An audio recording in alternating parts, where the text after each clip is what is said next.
now into week 11. All right, someone needs to be admitted, and then we will start tonight's topic. Okay. All right, so here's what we're going to cover. Islamic architecture from the entire time frame when Muhammad first founded Islam. As many of you know, that was in the 600s, 7th century, through the Taj Mahal 1,000 years later in India. So I will give you a little context now, as I usually do, or sort of background before we get to the first must-know slide. We'll do like 4 of the must-knows is what we did last week, because there's a lot to say on each one. And then we'll take an early break. Then we'll finish the last, I think it's only 2 more, but one of those is Taj Mahal. Very high possibility that that will be on the final. I'm not saying it will, but it's definitely not being cut from the study list.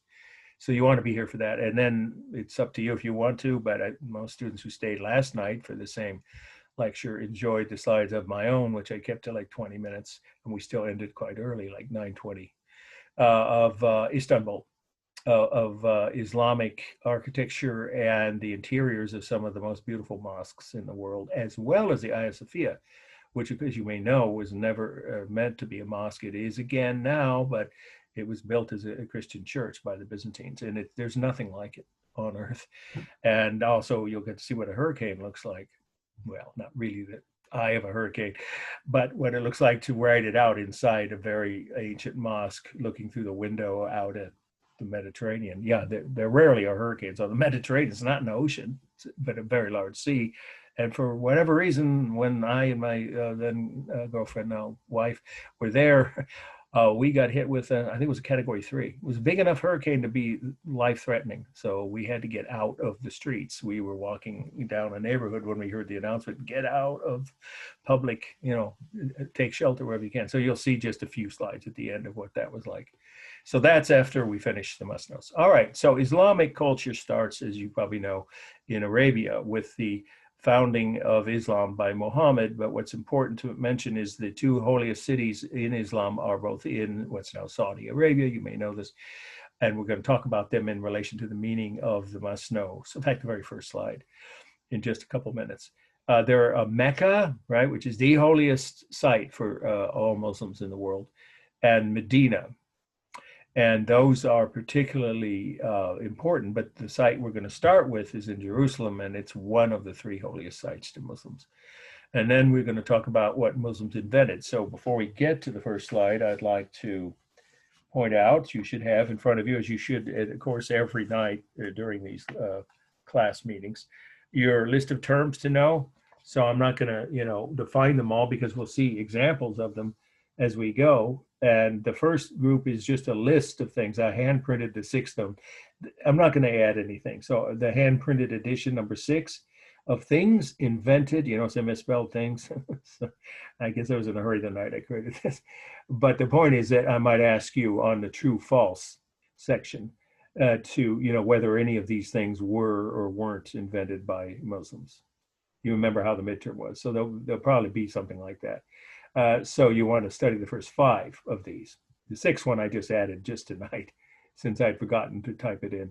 So what we're going to do is take like 2 or 3 minutes to explain, not all of 5, the first 5, but 2 of them that might surprise you. A lot of my students, at least in the in-person classes, when I'd write these terms on the board, I'd get questions like, what? You're telling us that Muslims invented universities? Why? Didn't they have them in ancient Greece and Rome?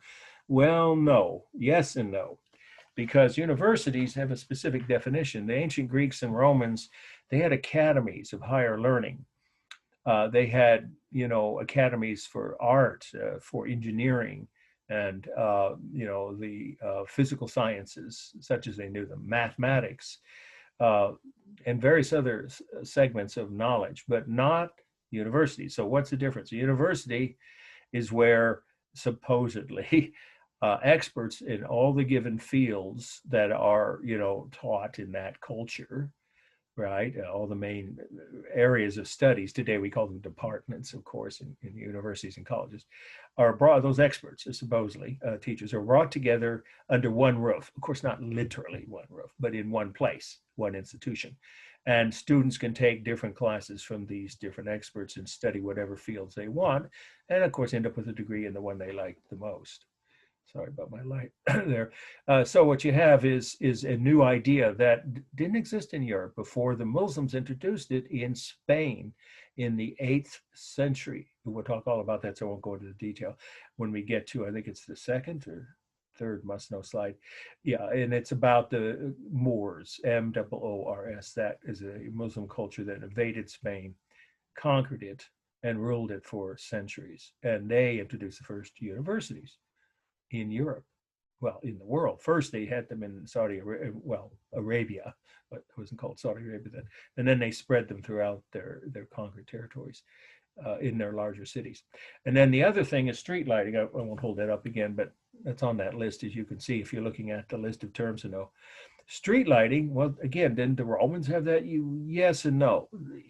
Pompeii, for instance, when you go there, if you go on a tour, you have a good tour guide, you'll get, or good guidebook, you'll get an idea of the fact that, yeah, if you lived in a nicer than, like mid or upper middle class or wealthy neighborhood, of course, in a Roman city, a large city like Pompeii was, obviously Rome had this, and other major cities throughout the empire, you might have some lighting outside your buildings on certain streets, certain blocks, but not for the entire city, and not maintained by the city government or city fathers, as they would call, because all the rulers of civic or local government were men at that point in the Roman Empire, for sure.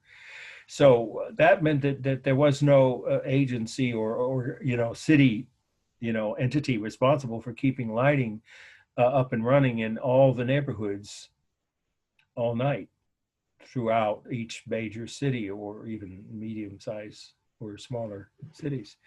That idea first was used in, I think it was Mecca or Medina or both, in Arabia after Muhammad had founded Islam very early on, the beginning of Islamic, they call it the Arabic Empire, when they started spreading their religion and conquering their neighbors.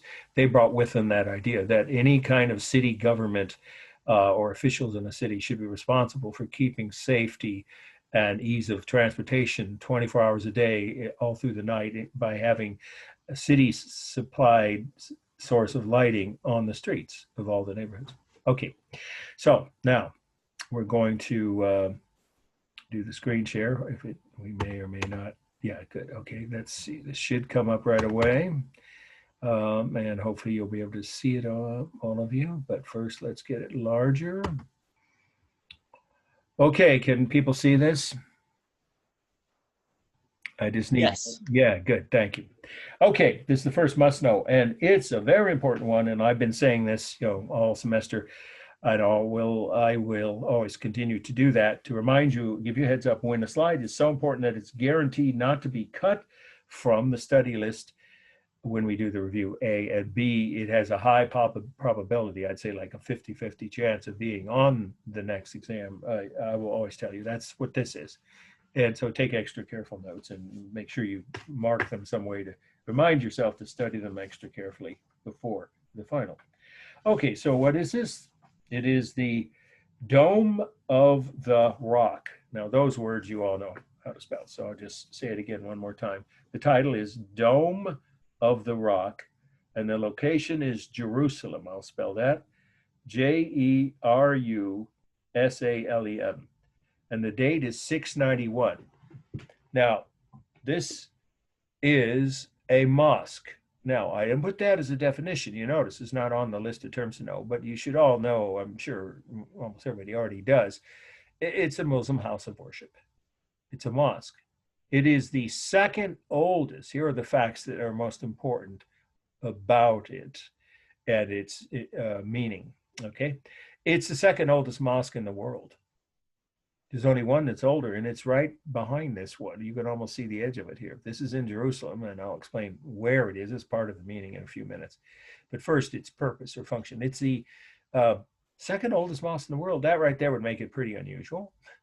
And it's the third holiest site to Muslims, or you can say in the entire Muslim world. It is the third holiest site. I already told you the first two, but if you didn't know or didn't write them before, you should write that. Mecca and Medina, the two holiest cities where Muhammad started the religion, are in Arabia. So this is the next holiest site. Again, the third holiest site to all Muslims. That makes it extremely important.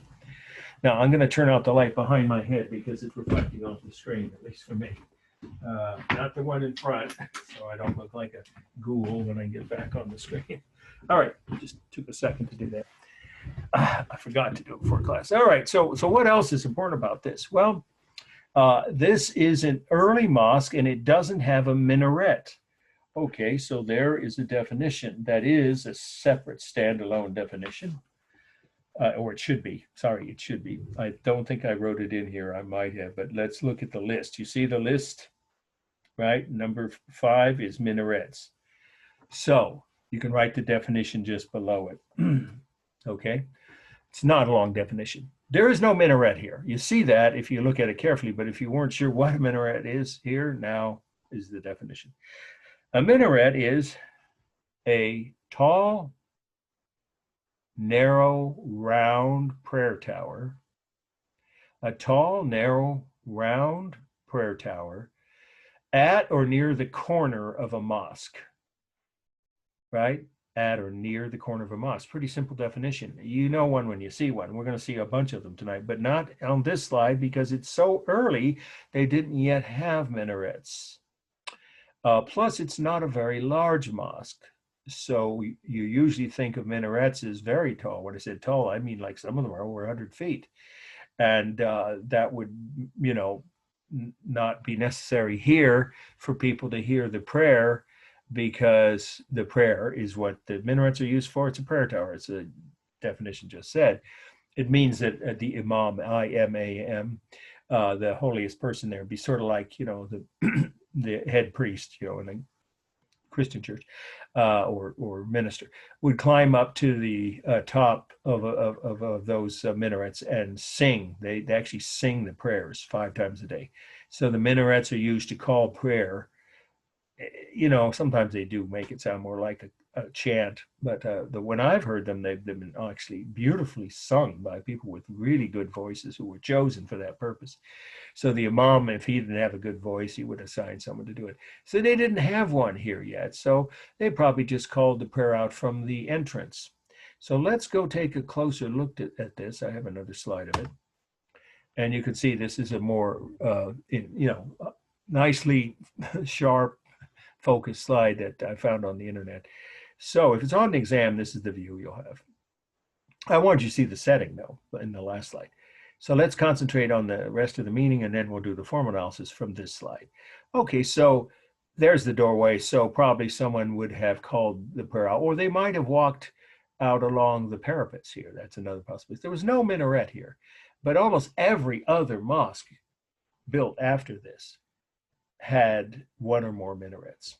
Okay, so what does this building have? This is still part of the meaning that every mosque has. Maybe missing a minaret, but it has these other features. No images, all mosques have this in common, no images either inside or outside of any living creatures alive, or I should say any creatures alive or dead, alive or deceased. No creatures, no human or animal or divine creatures. That's the word, that's actually the right word translated from Arabic, are allowed to be shown in any mosque in any way, on the outside or the inside. So that means that there can't be, you know, any images. In other words, if you want to say images of animals or humans or angels, or let alone Muhammad or God, Allah, right? So you notice, if you look, let's get up close here. You can see the tile is just, what do they have? If there's no images, all mosques have that in common, of any living or deceased creatures, human, divine, or animal. None of the above. It's against their religion. It's in the Quran. Muhammad outlawed that for mosque. Now we're talking about religious sites. So what do they allow? So it has this, the second feature that all mosques have, besides that first one, and of course most do have the minaret. is decorative tiles with geometric patterns and floral motifs. There are no other choices. That's all mosques have that. Again, decorative tiles, you can see them all over the upper half of this facade here, which have only geometric patterns like this right here, or floral motifs. And the floral motifs here are not obvious. In fact, this may not have those. So it's one or the other or both, depending on which mosque. Oh, there they are. They're above the doorway, yeah. And in here, flowers and vines. So you just say floral motifs, right? And geometric patterns is all that they're allowed to have on a mosque for the exterior and interior decorations. And the final feature, which for this building is the third feature in common with all mosques, is Islamic prayers in Arabic, always in Arabic. Now, this is an area of Jerusalem which, when it was built, was under Arabic rule. It's now in Israel. That's part of the meaning we'll get to at the end of this section on the meaning notes. But first, to finish up about that feature, you see where the arrow is. Those are prayers from the Quran, of course, their holy book, which are found in decorative tiles across the facade, the front of every mosque. And they are in Arabic, always, even if most of Muslims don't speak Arabic. I'm sure you know that, right? But the vast majority of Muslims live outside the Arab world. But it was his language, Muhammad's language, the language of the founders. So they always, all these prayers on mosques that are shown in decorative tile are always in Arabic. Okay, but then let's go back to a more distant view. What about the dome? It's called the Dome of the Rock. So there's two things about that on the meaning. The dome is covered in gold. If it looked like gold to you while you're looking at it, you were right. That's real gold. And it's not some tiny thin nail paint, a little bit of gold fleck in paint. It's actual gold, panels of gold hammered. You can just say applied to or covering the dome.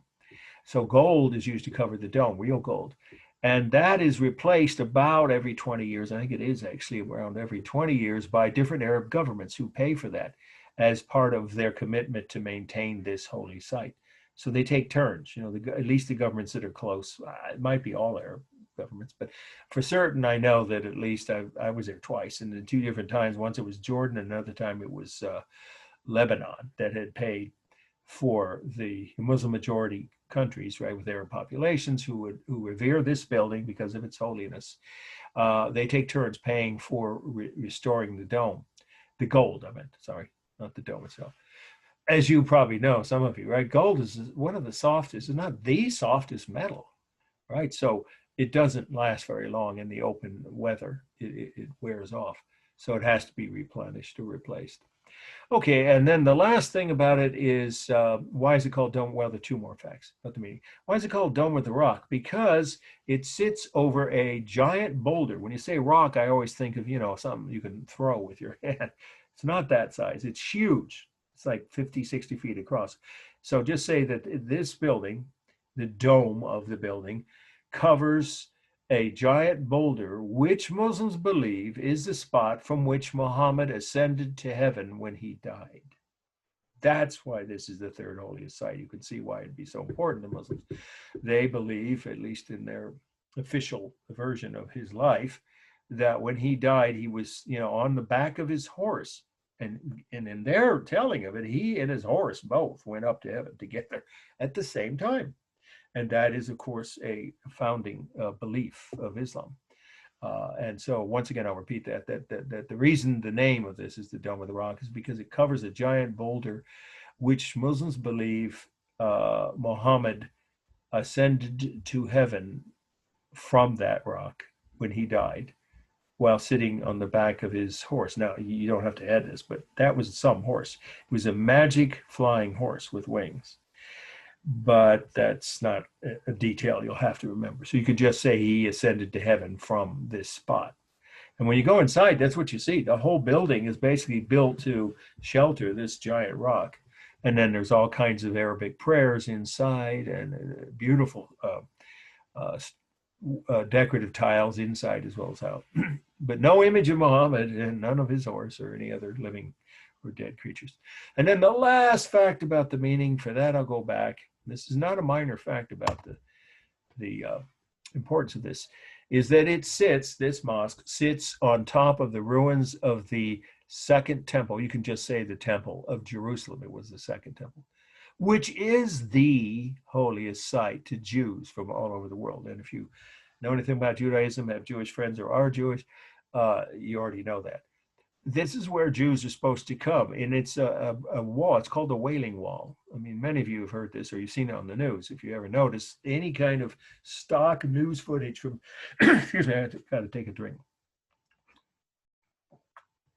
Throat gets a little dry sometimes. Sorry. Any news report from Jerusalem, they're going to pan people praying, Jews, of course, praying at that wall, you know, and very emotionally. So it's the holiest site. This mosque, I'll say it again, this mosque sits on top of the ruins of the last Jewish temple of Jerusalem, which is the holiest site to Jews. You can see the problem. Everyone can see that, I'm sure, if you didn't already know this from the history of the last 70 years, or is it now 75, since Israel became a country. It's controlled by Israel, this area, because it's right in the middle of Jerusalem. And Arabs are allowed to pray here, or not to Arabs, sorry, Muslims. Anybody. I've been in there. You know, you don't have to be Muslim to go in. Let's go back to the other view, because that's more clear.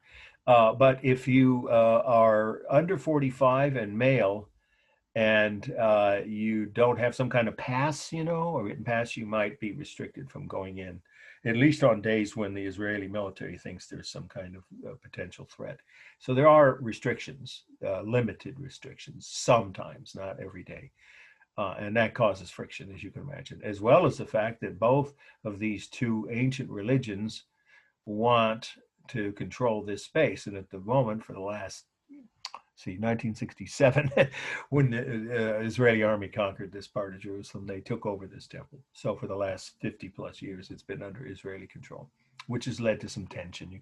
I'm not going to get into there's a lot of pros and cons here. And of course, both sides have, you know, arguments they feel passionate about why one or the other religions should control the entire area. Maybe the UN or some other third party will come up with a compromise solution, but it hasn't happened yet. Okay, so you could just say it's in a controversial setting because of where it sits atop the ruins of the holiest site to Jews. Okay, that's more than enough on the meaning. Remember, all you have to remember is 6 of those facts if this is on the slide essay part. So let's do the formal analysis. I think for that, I'll go up close. Okay, it's obviously warm on the gold of the dome and almost entirely cool on the rest of the building. I meant to say that I'm wearing a blue-green shirt tonight. I forgot to say that last night's class. It's not by accident. I chose the color because it's the main colors of the decorative tile and many flags of Muslim countries. You can see that this is blue, that's green, and then there's kind of a bluish green cast to some of the decorative features. Inside and outside, those are the most popular colors in Islamic architecture, or blue and green, and bluish blue-green, you know, shades of mixtures of blue and green. So those are cool colors, of course, mostly. Warm on the dome, and then there's a little bit of gold here and there on the facade. And of course, that marble, it may look kind of warm to you, but it really isn't. It's a kind of, except maybe just these 2 columns, I think. It's an off-white grayish color. It's just discolored by sand, sand and weather for 1,400 years. Okay, so the walls are almost entirely cool, and the dome itself is warm, and the drum is a mixture. The drum, right, at the base. Okay, then we have space. For space, of course, remember, there are no techniques in architecture. It's always the dimensions of the real space. So this is a large, open, hexagonal, or you could just say 6-sided, means the same thing, room, right, with about a 60-foot high dome. You could say covered by or protected by a 60-foot high dome, the height to the top of the dome. And then we have the textures, smooth everywhere, smooth marble on the bottom half of the wall, smooth tile on the upper half, and on the dome, and smooth gold on, or the drum, I meant, and smooth, of course, gold is the smooth metal. So those are real textures. There's no simulated textures. The rhythm, that's obvious. Here we have the pointed arches, one of the inventions of Muslims, by the way, that I didn't put on that list. We'll talk more about that when we get to a couple more architecture sites, but you could just say that these niches, because they're not windows, you notice there's no windows. Most mosques, at least the early mosques, let's just say the earlier mosques, did not have windows. Deliberately, they don't want your worshipers inside of their worshipers to look out and be distracted by outside. So they kept the windows to a minimum, if at all. So these are not windows. These are niches. So these niches have rhythm, of course, as do the columns and all the decorative tile work everywhere, all the way up to the drum. So is it stable dynamic? Of course, it's both. The walls are stable. The columns are stable. The niches and the open archway and the drum and the dome are dynamic. Now, the largest mass is the outer walls, clearly, right? And then you would have to say the dome and then the drum, because they are actually two separate structures. There's no technique for modeling here. It's just the natural shadows from the sun, and there is painted line on the tile, as you can see here. And it is balanced. Almost every mosque, I've been to over 100 of them. I've never seen one that wasn't symmetrical left to right, but of course this is unbalanced or weighted toward the bottom. Okay, so now we'll go to the next must-know. All right, this is an important slide, but I'm not saying yet whether or not I might cut it from the study list, but for now, assume it could be on the final. Okay, so this is the Great Mosque of Cordoba, C-O-R-D-O-B-A.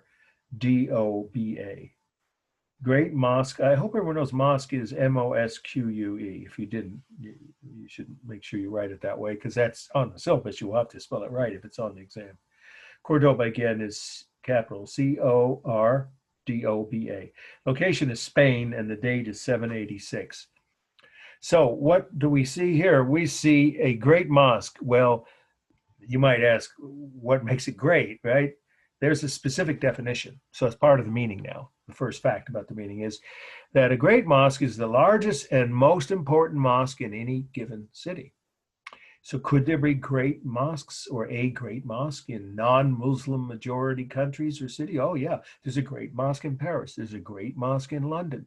I'm pretty sure there's one in New York City. I haven't been to it. I know that there are in many other parts of the world, not just in Muslim countries. So again, I'll repeat that. A great mosque is the largest and most important mosque in any given city. So that would mean that it has to be big enough to accommodate large groups of worshipers. Well, that's what we're looking at. This is the prayer room, right, of the Great Mosque of Cordoba, but it's in Spain. I mentioned this before the start, but now if you didn't already know this, you need to take notes. It was built by the Moors, M-O-O-R-S. Who were they? They were a Muslim tribe. They were a tribe, a very, very large tribe, armies of mercenaries. I mean, they were a very powerful tribe from North Africa. So they were a Muslim tribe from North Africa who invaded Spain and conquered Spain, all of Spain, and then ruled part or all, because it kept getting pushed back by the Catholics, right? They were immediately attacked by the Christian armies to their north. But just say they ruled parts or all or part of Spain for nearly 800 years. That's a major chunk of time. So they left mosques all over what is now Spain. Of course, is not a Muslim country. It's almost entirely Catholic. So these mosques are mostly museums, like this one is. They're all historic sites. It's not a functioning mosque anymore. There are some in Spain, though, in the south, which had the last part of the Moorish kingdom. So what were the Moors? They were a conquering, invading tribe, but they also, this is really important, were a very enlightened culture. Remember this during the early part of the Dark Ages. You could say early medieval times if you prefer, but Dark Ages is appropriate, because what was the rest of Europe like? Oh, it was, you have to see Monty Python's Holy Grail to know it's actually not far off. How ignorance and superstition and violence and war and poverty were rampant throughout Europe. But in Spain, they had a very educated ruling class, the Moors. They introduced universities. So you could add that as part of the meaning, if, I'm not saying it will be, was this slide were to be on the final. It's part of what the Moors introduced besides mosque and their own religion. But another proof that they were more enlightened than the majority of European kingdoms at that time, the Moorish kingdom, is that they didn't force people to convert to Islam. They allow both Jews and Christians to continue worshiping their own religions. That's extremely enlightened for that far back. Almost unheard of. Most of the rest of the Arabic Empire didn't. They would force you to convert pretty much, unless just wanted to be second-class citizen. But here they didn't do that. They founded universities, they introduced street lighting, and they introduced religious tolerance, we'll say, not freedom like you think of it now. It wasn't written into their laws. They just didn't oppress or suppress Christian or Jewish religious services. They allowed them to continue. Okay, so then we'll finish up with one other fact about this. And this is a really important fact because this is on your list of terms to know. So it has a very high possibility, if not a probability, of appearing on the true-false section of the final. Mihrab and Qibla, you see them there below the list of things invented by Muslims. Okay, Mihrab and Qibla, I don't need to spell them, they're on that list because you're going to not have to write those words necessarily because they're not on the syllabus. If you did, you don't have to spell them exactly right. But anyway, Mihrab and Qibla, what does that mean? Well, let's go up close here.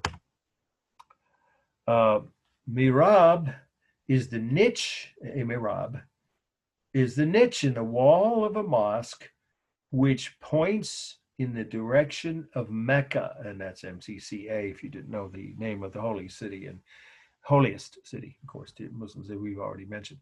So why is that important? As you might, many of you know, if you're a Muslim and you're stopping to pray, you're supposed to do it 5 times a day. But certainly when you're in a mosque, if you're going to pray, you have to face Mecca. That is in the Quran. So how do you know where Mecca is, which direction to face, if there are no windows, no maps? And maybe you're illiterate, as most people were throughout the world back then. Well, you look for the mihrab, the niche. So what is Qibla? Qibla goes together. The two words have to be used in tandem. It doesn't make sense without. Qibla is the direction of Mecca, or the direction in which Muslims must face whenever they pray. So if you're in a mosque, you look for Qibla by finding that niche or mihrab. Then you know which way to face. You don't have to ask anyone if there's no imam on duty, or you're not wanting to walk around looking for someone. You don't have to ask. Every Muslim will know in every mosque throughout the world which way to face because of the mihrab, and they will turn towards the holy direction to pray, or Qibla. Okay, so the last thing about the meaning here, we'll go back to the overview, is, well, actually, why do I do that? Yeah, now that I think about it, you can see how these arches are not your typical arches like a Roman arch would be. They're called horseshoe arches, and that's a Muslim invention. And if you look closely, I think you can see, actually, now I do need to go back to the interview. Yeah, there you go. You see how that arch is below, or this arch is above. They are in tandem, one above the other. That's called piggyback arches. So Muslims invented horseshoe, shaped, which you just say horseshoe arches, and piggyback arches, which are stronger than a single arch. You could guess why, because you have double the amount of stone or brickwork to support what's above it. And then the last thing is the last thing on the meaning is these decorative stripes of red and white. My daughter looked at this slide years ago when she came to visit my class at Santa Rosa College and said, candy canes. They put candy canes above the columns. It does have that color combination, but that's typical red and white striping on the arches of many of the earlier, not today, you don't see that in modern mosque, but in the earlier mosque you would see it. So those are all 3 different Muslim details that were invented by Muslims: the horseshoe arch, the piggyback arch, and the candy striping. Say it that way, candy striping, or alternating red and blue stripes. Okay, plenty on the meaning. Let's do the formal analysis. Well, it's mostly cool for color. In fact, the only thing warm are the red stripes here. The floor, the columns, and of course the ceiling, as well as the white stripes, are all cool. Then we have the largest mass. Well, it's really almost equal between the floor and the ceiling. They're the same dimensions. So they would be the largest masses, 2 masses. And then the next largest would be the arches, because they're so thick, and they're one above the other. And then third largest are the columns. Textures are real here. They are real smooth marble on the columns, and real rough stone and brick. It's brick on the lower arches and stone above, but you don't have to say it. You can just say stone. Real rough stone and brick on the floor, the ceiling, and the arches. So most of the textures are rough, but they're real. There's no simulated textures. And then only smooth textures are the columns. And then we have, for space, it's one large open prayer room that can hold thousands of people. I believe I read it was 5,000, but you can just say thousands of people at once can worship here. So one large open prayer room holding thousands of people, and with about a 15-foot high ceiling. The ceilings aren't very high in most of the older mosques, like the one in Jerusalem. The ceiling's not very high. Well, the dome is, but not the rest of the ceiling. So it's about a 15-foot high ceiling. So that's a real space. And of course, it's stable on the columns, the floor, and dynamic on the arches. But look at the ceiling, it's curved slightly. So it's also, the ceiling is dynamic. So it's a mixture. There's no obvious modeling here. The sun barely gets through. There are a couple of windows, but you can't look out them. They're like 10 feet above the floor, and they're small. So the lighting is, or modeling, sorry, such as it is there's, you can say minimal or little modeling from the sun, created by the sun, no technique. There is painted line here. It's actually paint on those. But most of the line is visual, and there's a little bit of carved line on the columns. Okay, and then let's see, balance, yes, totally symmetrical because the floor and the ceiling are the same height and width, and then it's symmetrical left to right. So both top to bottom and left to right. Okay, oh, by the way, these columns, you don't have to add this because I meant to mention it earlier. These are old Roman ruined temple columns taken by the Moors from Roman temples. Of course, Spain was ruled by the Romans for hundreds of years before the Moors came. Anybody know the play Othello, right? The Shakespeare player, that he's in that play, Shakespeare literally called him the Moor, and that would be he was descended from the kings of Moorish Spain. Okay, this is the next must know here. And this one is one I'm not cutting from the study list. So once again, a heads up on the fact that you should take very careful notes. And it's another one of those sites where if you ever go there, you'll see what I mean when I say it this way. With no exaggeration, it's unique. There's nothing quite like it anywhere on earth. I'll explain in a minute. But first, the title is the Court of the Lions. Court of the Lions at Alhambra. That's Alhambra. Alhambra. Court of the Lions, plural, of course, at Alhambra, Spain, 1380. Let's start with the fact that this is also a Moorish site, but it's not anymore in central Spain. Why? It's at the southern tip of Spain. The city it's in is Granada. You don't have to know that for the meaning, but it's part of the meaning. You might want to write Granada. Grenada. Anybody from Southern California? If you are, you know this. There are two towns named after this. They're close to each other in the San Fernando Valley. I went to high school in Thousand Oaks, so I used to play their teams. Alhambra and Granada high schools. Yeah, they're named after this site. So what is this? Here we go. Here's the main fact to start with. It is the royal complex of the Sultan of the Moorish Kingdom of Spain. There's no other way to say it. It was the royal compound. Now it's a museum, of course. It was the royal compound for the Sultan of the Moorish Kingdom of Spain, which was on a mountain above, really it's a hill, but they call it a mountain above the city of Granada. The last capital of Moorish Spain was Granada, so it was in their capital. I said earlier, but if you didn't write it then, you should now. What does that mean, last capital? They kept getting pushed, the Moors, further and further south by the Catholic kings and their armies. They were reconquering, and some of you may know, if you know your history of Spain, the Reconquista, the reconquest, they say in Spanish. You don't have to write that. Just say that they were kept being pushed further and further south by Christian armies. So the last part of Spain they clung to, literally, for the last few generations was this southern tip. And this is where they ruled that small portion of what was left of the Moorish Kingdom of Spain.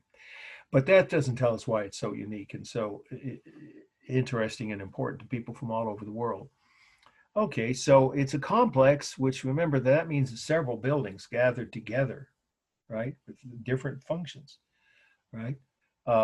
We say compound, I always think of, one building or one or two buildings side by side. This is much more than that. This is a community, self-contained community that runs for over a mile on the hills above or hilltop above Granada. It has more than one mosque. It has the royal quarters for the Sultan, his wives, and then another separate section for his harem. Yes, he had dozens of wives. That was, what was the religious belief at the time. And then it has separate guest quarters for visiting dignitaries, diplomats and business people. And it has banqueting halls and music and theater performing, spaces for public events. It's a complex, which is in essence a community, self-contained community within or just above the city of Granada. Actually, it is in the city limits of Granada. So it's like a community within a community where only the Sultan and his invited entourage, right, could be. But it was thousands of people lived up here, thousands. But what makes it, this is the most important fact about what makes it so unusual, is that it is composed, this compound, or complex, I'm sorry, complex, is made up of dozens of courtyards, each one of which has a different water feature. It's mind-blowing. When you walk through here, it's like, how could they do this far back in time? This is only one, and maybe the most famous. These lions, by the way, a few of you may have started to think, wait a minute, didn't I say earlier that Muslim architecture didn't allow for living creatures? And why are there lions here? Good question if you thought that. Well, there's two explanations. First of all, it's not a mosque. It's a courtyard leading into one of the residential quarters for probably visitors and guests. Now it's all just a museum, right? But so it wasn't a religious structure. If this was the mosque section of this, it wouldn't have had these animals. But the other reason it's okay with Islam for those lions to be there is that they weren't carved by Muslim artists or sculptors. They were taken from old ruined Roman villas and brought here. So I'll say that again about that really important fact. This compound, the Alhambra, has dozens of courtyards, each one of which has a unique water feature, such as, if you want to write examples, you don't need to, but just if you're curious, it's like there are waterfalls, multiple story waterfalls in the middle of a dry, hot climate like this. It's remarkable. Rivers, small rivers, lily ponds, swamp-like marshes, several different types of fountains, including ones with the water spraying, like 50 feet in the air, 40 or 50 feet in the air. It's remarkable, the different water features here. Now, why did they do that? This is the last part of the meeting. They did that, the architects at this site, because they wanted to recreate paradise on earth, or the feeling of being in paradise on earth. And how did they see paradise? As it's described, at least my Muslim scholar friends tell me, in the Quran, which I don't read Arabic, so I've never read it, is that in the Quran, you could just say a Muslim belief is that paradise is a place with lots of shade, a cool place. Sorry, say it in the order. It makes sense if I say it this way. It's a cool place with lots of shade and plenty of water, which is exactly what this place has. You can see the shade here, right behind the columns. Everywhere you walk is covered over, so you don't have the hot. So it gets really hot in southern Spain in the summer, quite hot, and it's a dry climate. So that would make sense if you're from a desert or hot, dry climate. Paradise would seem to you to be the contrast or opposite of that, a place with lots of shade, plenty of water, and quite cool year round. So that's what they were doing. They were going for creating a sense or a feeling of paradise on earth. And they achieved it. It's pretty remarkable. And one last fact is, this is true of every generation of architects, or let me rephrase it, every famous architect you have ever heard of, at least if you've heard of any.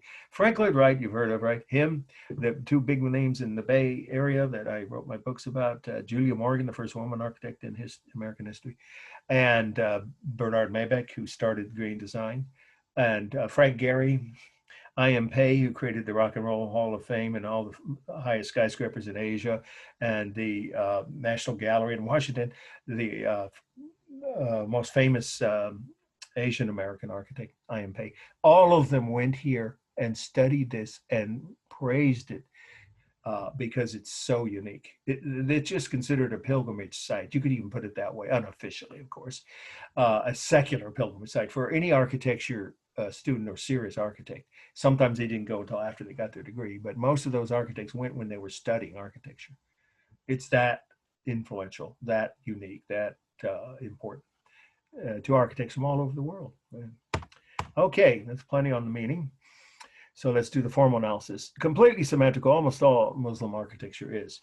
Obviously, you have, an exactly even number of arches and columns on either side of this, and that is a portico, as some of you may recall from the Greek temples. Same concept, only done with Muslim detail. So there's, plenty of rhythm. These are the horseshoe arches, and then they're pointed arches, which we know now is a Muslim invention, plus the columns, and then the fountain with the lion. So there's all kinds of repeated shapes. The textures are the real rough texture of stone on the fountain, and real smooth and rough stone, on the arches, real smooth marble on the columns, and real smooth clay tile on the roof. So 4 different textures, all real, 2 of them smooth and 2 rough. There's no, well, you could say there's some simulated texture on the lions, but not much. You see, they don't even have faces. They're kind of minimalist lions there. So there's not much simulated texture here. Now, this is dynamic on the pointed arches, right, and the rounded arches, and you could say the fountain, of course, and stable on the upper walls, right, and the inner walls, and the roof line, except for on, that's another set of porches on another courtyard behind this one. So any courtyard you see would have these pointed or dynamic shaped roofs. So it's a mixture of stable and dynamic, of course. The colors are warm. It's actually called honey colored stonework. It's amazing. It's very rare and very valuable. And then, of course, warm red clay tile. But the lower walls and the columns and the courtyard, everything in the courtyard, the fountain, is all cool gray or off-white colors. There is modeling or shadows. We mentioned there's shade here, right? Which is, of course, created by the shadows from the sun. There is carved line here. In fact, let's go up and see this. You can see there's your Arabic prayers or Islamic prayers in Arabic, and then there's your geometric patterns and floral panels here. So it has all the traditional features that Muslim architecture almost always has, not just mosque. And those, of course, are done with carved line. And I already said it's symmetrical, right? Balanced. So I'm forgetting anything. Let's see. I think that, space. It's a series of open courtyards that lead into various sized rooms with ceilings that range from 15 to about 30 feet high. That's about, I've been to all of them, almost all of them, the ones that were open. I spent the whole day up there. It's so much worth seeing. So it's worth going to. Most American tourists don't get to Granada. They get to Madrid and Barcelona, where all the action is and the nightlife and the food and all that. But I recommend you get to southern Spain if you have time, because there's so much history there. Okay, moving on. We have one more and we'll take a break. I love this site, and you're going to see my own slides of it, and you're going to get up close to it and see what a hurricane looked like from inside looking out, because this one has windows. You notice that. But it's our next must-know in Istanbul. So here we go. It is the Blue Mosque. That's it, just 2 words, Blue Mosque, from Istanbul, right? Istanbul, and the date is 1557. So what are we looking at here? We are looking at a royal mosque, which, if you look carefully, it may look at first glance, I mean, but I'll just tell you, it actually only has 4 minarets, because these 4 minarets, I'm pointing to them, doesn't matter which ones, you don't have to write which ones, the farthest away from the camera, they belong to the Blue Mosque. This minaret was added to the Hagia Sophia. So here's the facts you should have in your notes on the meaning of this slide. This was built right next to the Hagia Sophia. We covered that last week, so you should have that already, in mind and in your notes, which was the largest dome building in the world at that time. And so the Sultan, that's who built it, for himself and his family. That's what we mean by a royal mosque. Royal mosques have 4 minarets, and they're there, 1, 2, 3, 4. So this minaret is actually from a different structure, the one next door. So the architect was probably, I'm sorry, photographer of this, was probably standing on the roof or on a maybe cherry picker, or some kind of a tower or scaffolding to take this picture in front of the Hagia Sophia. So this is not part of that structure. These 4 minarets are. That's what was confusing me the first time I saw this slide. This isn't my own slide. I have some really good ones of this, but not this angle. Okay, so we have a royal mosque, meaning built by and for the use of the Sultan and his guests. And it is right next to the Hagia Sophia, and it's this is all part of the meaning, 2/3 the size of the one next to it, or the Hagia Sophia. Why didn't they make it as big or bigger? After all, the Turks had conquered the Byzantines by now. That's why they built their mosques, right? They had conquered the Byzantine Empire, including the city of Constantinople, which they changed into their capital of their empire. And that's when it was named Istanbul, which it is still, right? So when they converted the city, the rulers of the city at least converted everyone to, well, not everyone had to convert, but most people chose to. That stayed, that after the city fell to the Turkish army, most people did convert to Islam. They could build any size buildings they wanted, mosque or otherwise. Why didn't this Sultan make this building as big or bigger to show his power and his wealth and importance? Because he wanted to be modest. I mean, that's really a rare quality in a medieval despot or, ruler, Sultan's like a king or an emperor, right? Absolute ruler. He said to his architect, don't make this as big. In fact, why don't we make it, like about 2/3 the size of the building next door? I don't want to show off. That is a vain, egotistical thing to try and make something bigger and show off your own personal importance. So that's an unusual quality in a ruler in that ancient times, or the medieval era. So that's why this is not as big as the Hagia Sophia. And then the other thing about it is, why is it called the Blue Mosque? Because the stone was taken from some mountains. It's a very rare stone called, yes, you guessed, blue stone, which is very valuable and very limited, amount of it is available. So only the most important buildings in the Turkish Empire were built out of blue stone, and this would be one. And he had his main architect who built it, and I used to put the architect's name on the list, but there are more than 2 ways of spelling it, so I chose not to do that this semester. But if you're curious to know, his name was Suleiman, and this is going to be a bit of a tangent, but you ever heard of the Octomom, right? The Octomom, the woman that had 8 live-born children, they all grown up now. Was it just in the news on the internet? They just had their 18th birthday. The only human that we know recorded in history to have 8 healthy children, all born alive and grew to adulthood. Her name is Suleiman. She claims she's descended from the architect. Maybe, maybe not, but that's what she claims of this mosque and many, many others. He was a very prolific architect. Suleiman was hired by this sultan to build this mosque, among other buildings.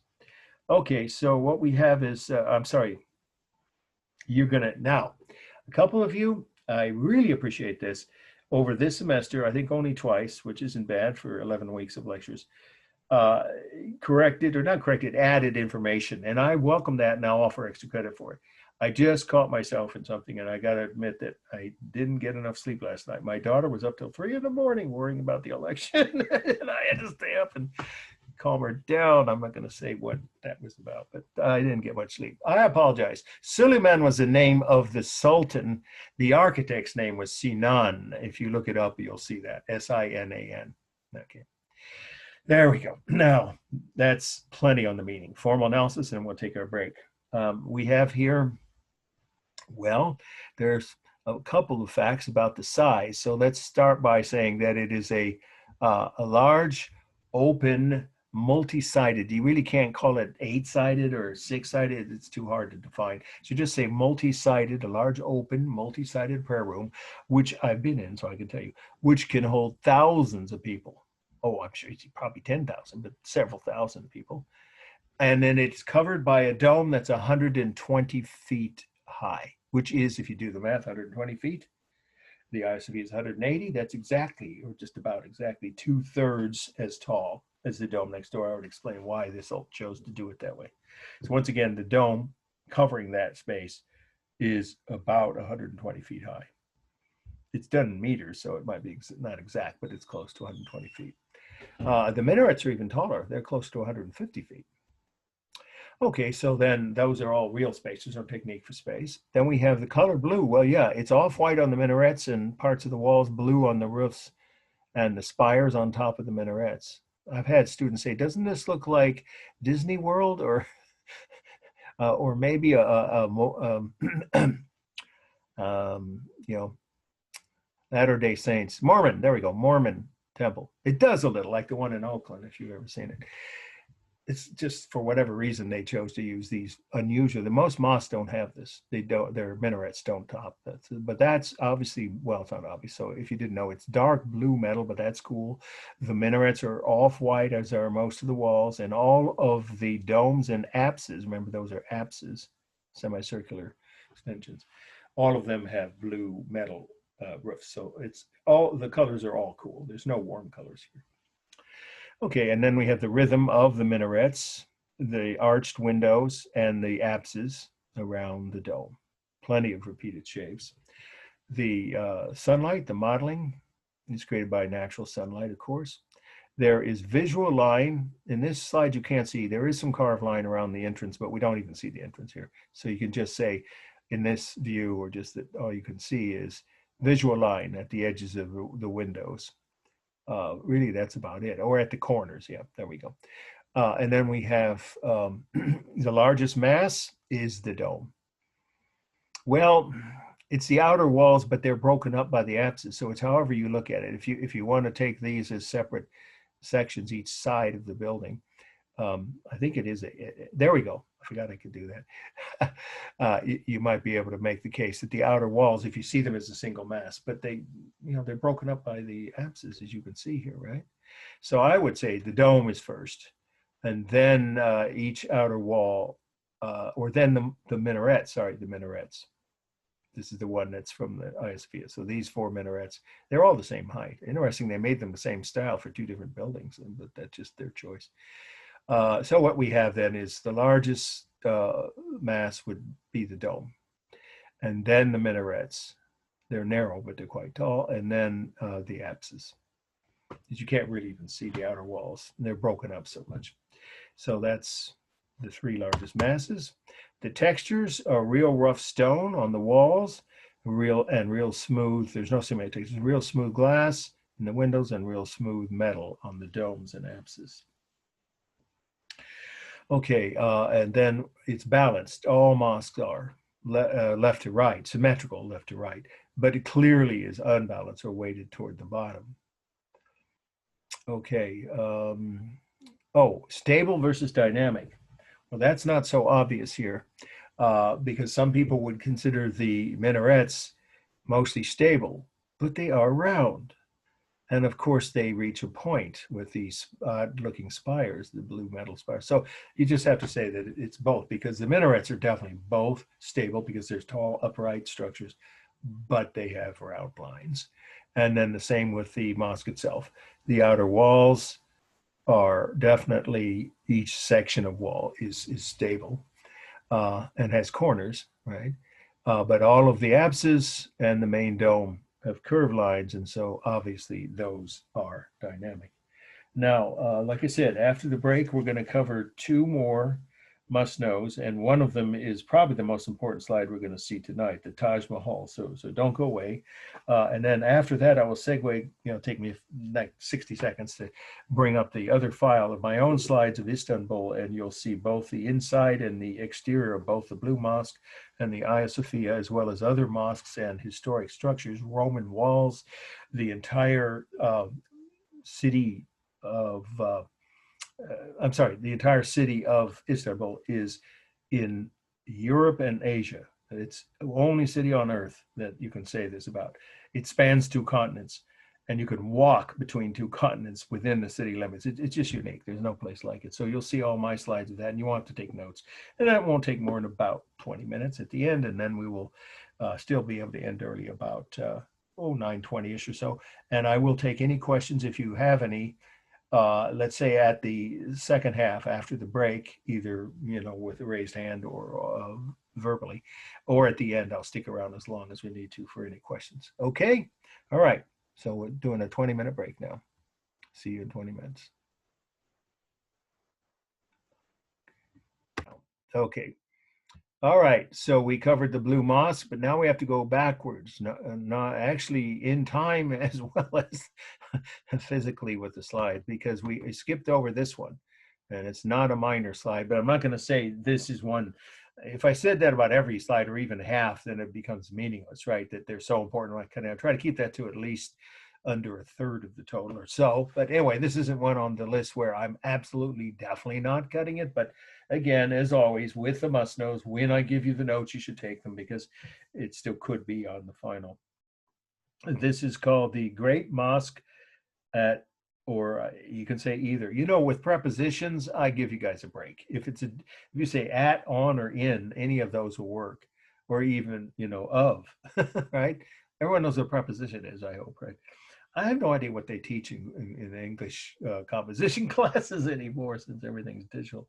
Anyway, so officially in the text, the Stockstead from where I got the title is Great Mosque in Isfahan. But you can say it of or at if you want. And that's Isfahan is spelled Isfahan. Great Mosque at Isfahan. And the location is Iran, the country of Iran. And the date is 1300. So let's start with the fact that we know what a great mosque is, but I think one or two people might have joined us after the break. In any case, or if you weren't here when I defined it, remember it's the largest and most important mosque in a given city.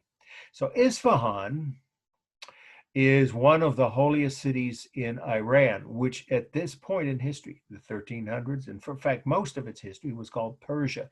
Many people still call it Persia today. That's the other name. So like, Holland and the Netherlands, Great Britain and the UK, a lot of countries like to, I don't know why, have more than one name. I guess it's a way of showing off or getting attention. I'm being silly. Like kids and families, right? And nicknames. Anyway, the point is that this is now the country of Iran. That's why the location is listed on your syllabus that way. But if you want to write now, you should be saying where it is. It was Persia, the kingdom of Persia, the Islamic kingdom of Persia was a very prosperous, very advanced kingdom, right? In the Muslim world. In fact, the architects from Persia were the ones that went all over the Muslim world to build mosques and other public buildings, including the Taj Mahal, which we're going to end with. That slide's really important. That'll be the next one.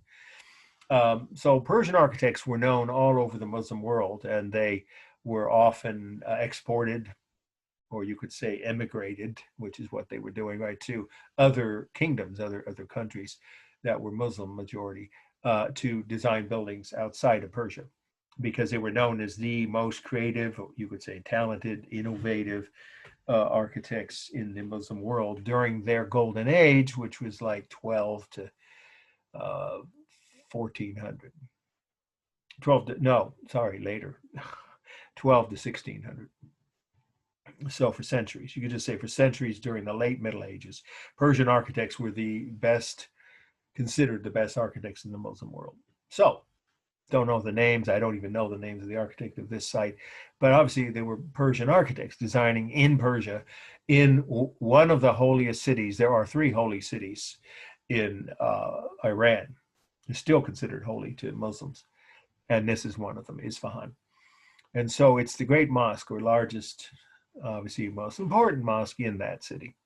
Okay, well, it also shows a Persian invention, which is by definition a Muslim invention, right? Because the Persians obviously were, I just said, Muslim for hundreds of years before this. They had converted and still are. Right, so this is a reflecting pool. The structure that these women are sitting next to, and you could just see the very thin edge. It's a black marble reflecting pool. You can see the bottom of it and the black marble showing through the water. So reflecting pools are a Muslim invention, but specifically a Persian, you could say Persian Muslim invention. They were created first in Persia, and then they were exported all over the Muslim world, and then, some of you know this, all over the rest of the world, you could say Western world, including in Washington, D.C., in front of the Lincoln Memorial, and many other places throughout the United States and Europe. Reflecting pools are a common feature around the world, but they started in Persia and spread through the Muslim world first. Okay, and now we have the pointed arch. That's another thing I didn't actually, as I said before the break, remember to type that word in, but it's not something you're going to be asked about on the exam. Except if this slide is on the slide essay part, you might want to describe that this is a Muslim invention, the pointed arch. So the whole entryway is one giant pointed archway. And then these smaller arches are prayer rooms on either side. Okay, so those are specifically Muslim inventions. And then mosques, always, we already covered this, but we'll go up closer and you can see, have this kind of creature or non-living creature motifs in their designs. They only have geometric patterns and floral motifs. Well, this has a lot of floral motifs. In fact, there's even birds. Wait a minute. Those aren't birds. They're flowers. I'm kidding. They look like birds, don't they? I used to think that when I first saw this slide at the slide library. That's actually not a bird with its wings spread out. That's some kind of white flower blossoming. So those are floral and geometric patterns. And then there's the Arabic prayers. Well, in this one, you don't see them unless you walk underneath. They're there under the arch. So as you are entering, you can look up and see them. And inside, there's a dome. And almost all mosques, at least older, let's just say most older mosques, and many new ones too, but most older ones have domes in the main prayer room. And so, of course, you could look up and see, well, not of course, you would see the more Arabic prayers on the dome itself. But the ones on the outside are just along here, just along the edge of the archway. And of course, the colors are classically Muslim, blue and green and shades of blue, green, and white with only a little bit of gold thrown in. Those are almost the entire range of colors used on Islamic tile work on mosques, exterior and interior. In fact, you can see the same colors here in the archway, more gold here. Okay, and then we have the fact that this, let me back up, might look to a few of you, did to me again, the first few times I saw this slide, I thought, why are there two Christian crosses in tile set into the roof line of that room, which is a cupola in European terms? That's an Italian word, a little room resting on the roof. A cupola, well, that is itself not a typically Muslim feature. Where are the minarets, in other words? Well, here's the answer as part of the meaning of this slide. There were two minarets when this was built, one behind this entrance, and then there was another entrance. So it's a courtyard surrounded by these prayer rooms set into the walls, a four-sided courtyard, and a reflecting pool in the middle. And then at the far end of it, behind the photographer here, is another archway, another entrance. That is the only standing minaret. Of the two that were built, the one that was on this side, collapsed in an earthquake.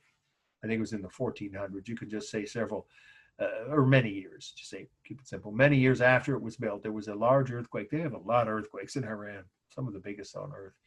And besides killing tens of thousands of people, collapsing many buildings. So just keep it simple and say that there had been originally two minarets, one at each end of the courtyard, above these two entrances, and now one survives and the other one collapsed and was never rebuilt. So what's this then? It's a prayer room, which was built by the architects who were there then. It's not the original architects because they were dead by the time that earthquake happened.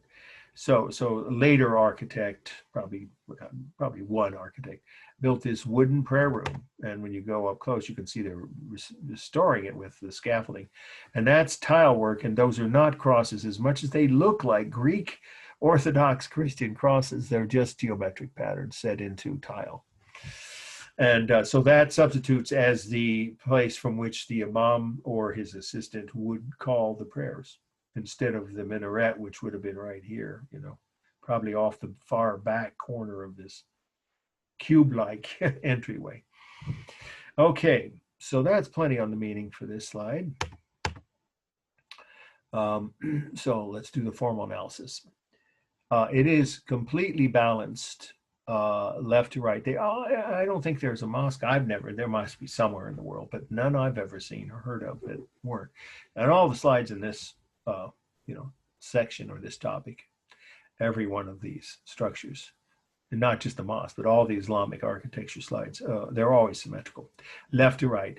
And as usual, with a building that has a large, you know, entryway or section that projects higher than the rest, as does the entryway. That, of course, makes it weighted toward the bottom because of the width of these wings, these prayer room sections here. So it's unbalanced toward the bottom. Then we have the rhythm of the tile work we've already mentioned with the, you know, various geometric and floral motifs and patterns and the Arabic prayers, as well as the pointed arches in the prayer rooms and the main entryway. So plenty of repeated shapes. And then the modeling is part of the design here. It's a very conscious part of the architectural layout of the building because these are recessed or niche features. So actually a niche means a recess in a wall, right? So they're deeply recessed niches, you could say it that way, which deliberately emphasize the shadows. So it creates this, if you squint and you look at this, or you're standing a long distance away looking at it, you see these niches and the main archway, the same effect. First, before you notice the rest of the building because of the deep shadows. That's a deliberate visual effect created by the architects, and all of the Persian design buildings have those, or most of them have those features. So the modeling is part of the design created by the recessed niches from the sunlight, the shadows in the sun. All right, and then we have line. Yeah, it's all painted line. Well, there is the visual. I shouldn't say that. There is the visual line, of course, around the edges of the archways. But most of the line you see here is across the entire facade is actually painted on the tile. It is stable on the outer walls and dynamic on the pointed archways, the main entryway and the niches, which, by the way, behind each of these is a separate prayer room. So families could use those spaces, reserve them for private functions, you know, weddings or whatever, you know, celebrations or mourning or what have you. So those prayer rooms are still, this is still a functioning mosque, by the way, to this day. Okay, and then the largest mass is the entryway. Clearly, you count that as a single mass, I would, and not break it up into the interior of the niche. It's really one structure. And then the next largest are the individual prayer rooms because they are divided by walls. And then the prayer room on top is the third largest mass. However, if you count the reflecting pool, you would have to say that that's the largest mass. And then you would go accordingly to the second largest is the entry section. By the way, there's a word for that. I really should use the right words. I'm an architectural history major. A pavilion. Some people think that's an exhibit hall at a fair or something. Well, it can be. But the original meaning of the word pavilion with one L is a section of a building that projects out from the rest. So this is a pavilion. So that is the second largest mass if you count the reflecting pool as part of the structure. I think it was built and designed by the same architect at the same time, but I don't know that for sure. But if it was, then I guess you could say, okay, the largest mass would be the reflecting pool. It's clearly larger than the entryway, which would be the, or pavilion, the second largest mass, and then the prayer rooms, and then the little prayer tower at the top there. Oh, prayer room, it's really just a room, not a tower. All right, the color's cool. I've already mentioned that that's the normal color arrangement of cool blues, bluish green, and then only a little bit of warm gold intermixed. And of course, the white here is considered cool. Remember, when it's by itself, it's neutral, but when it's next to, you know, like gold here, it's considered cool. So it's mostly cool colors. And for space, you have one main open prayer room with a dome about 60 feet high. That seems to be a very popular height for Muslim domes. It just seems almost every one I've read about or been to, that's quite common. Of course, the larger ones like the Blue Mosque are much bigger. But it's about 60 feet, like the height of the one at the Dome of the Rock. So it's one large open prayer room with a 60-foot high dome, and then several, you can just say several smaller prayer rooms with about 15-foot high ceilings. Okay, the texture is the smooth, real texture of the tile. and marble, that's marble on the bottom of the walls, plus marble on the reflecting pool. So there's, you can see a little cement texture, but it's so far away, the flowers, you don't have to really describe it. You can just say it's, in this picture, it looks like all real texture of real smooth materials, tile and marble. Okay. Now, I decided not to keep this on the syllabus because we had two mosques. They're very similar. I know that can be confusing. That'll come up again when we get to Gothic cathedrals. I'll try to be, well, certainly when we cut the study list for Gothic architecture slides down, I will cut, at least try to remove ones that look so much similar that they're hard to remember which is which. So I didn't put this on the list, but it is a particularly beautiful mosque by the same architect in a different city. I forget where, but it's in central Turkey, and it's not on the syllabus, so you don't have to take notes. By Sinan, that architect we just talked about, built within the same period of the same sultan. Well, I'm not sure. He could have been a later sultan because he was an architect for like 40 or 50 years, and sultans didn't usually last that long. So just say whoever the sultan was hired this guy. Well, again, you don't have to write that, sorry. Just for your information. So you can see it's a royal mosque. So whoever the sultan was had it built by an architect, the same architect, that is, who did the Blue Mosque. And it's not blue stone, even though it has a slightly bluish gray cast. It's mostly just regular gray stone. But now we get to probably the most important slide of tonight's lecture, the Taj Mahal. And it's not going to be cut from the study list, so you want to take extra detailed notes, of course. So the title, I'll spell two words, Taj Mahal, T-A-J, second word capital, M-A-H-A-L, Taj Mahal. The location is Agra, A-G-R-A, the city of Agra, India. Both have to be there if it's on the slide, well, either the identification part or slide essay part of the final, because there's more than one. There is more than one. There are more than one. Taj Mahal. I have a question. In India, more than one. Yes, this is the famous one. Of Is course. Is that one of the greatest wonders, or the one? Yes. Oh yeah. You're anticipating. It's a good point. I was about to mention. So you literally just got to that point as I was about to. I didn't give the date though. 1648. Remember, you can round that to 1640s if you want. Let's start with that. I don't always start with this fact. This is considered to be not only one of the wonders of the world by many people, but it has a couple of other more specific designations. It's on the UNESCO, this is all part of the meeting now, World Heritage List. There's only several hundred, I think it's up to 700 sites. It may sound like a lot, but throughout the entire world with 7.5 billion people on 6 continents, that's not a lot of sites. For the world to consider, the UN votes, all the members of the UN have a voice. So it means all the other countries have to vote on them, including not just the country they're in. So this has been on the UNESCO World Heritage List since the beginning of UNESCO. It's that commonly accepted as one of the most beautiful sites or structures on Earth. And then the other fact that is pretty much an indication or evidence, I'd say, that it is beloved, right? Famous and well known and also admired, you could say, or beloved all around the world, is that whenever polls are taken, they're taken by, the UN or not the governments, the countries, that would be biased, right? By that country, like India's government.